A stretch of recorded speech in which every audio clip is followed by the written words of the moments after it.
नवापूर तालुक्यातील विसरवाडी मुख्य बाजारपेठ, झेंडा चौक, मस्जिद गल्ली, शिक्षक कॉलनी, मेन बाजारपेठ, संतोषी माता गल्ली तर पोलीस स्टेशन तसेच खांडबारा गावात लोकसभा निवडणुकीच्या पार्श्वभूमीवर पोलिसांनी पथसंचलन केले।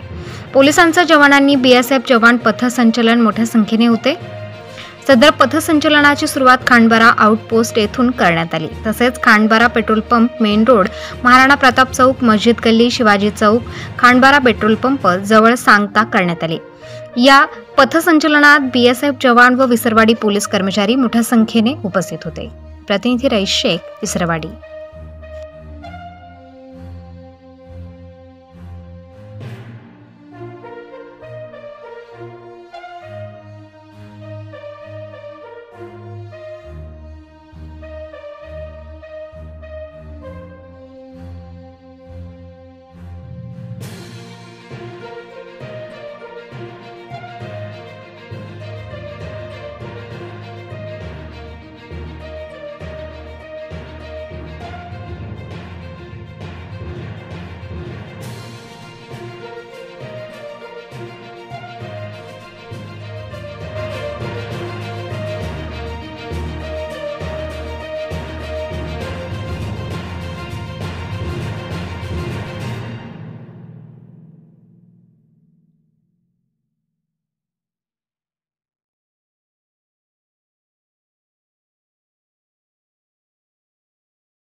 ताज्या व महत्त्वाच्या बातम्या बघण्यासाठी प्ले स्टोअरवर जा, प्रबलभूमी ॲप डाउनलोड करा व या धावपळीच्या जीवनात अपडेट रहा।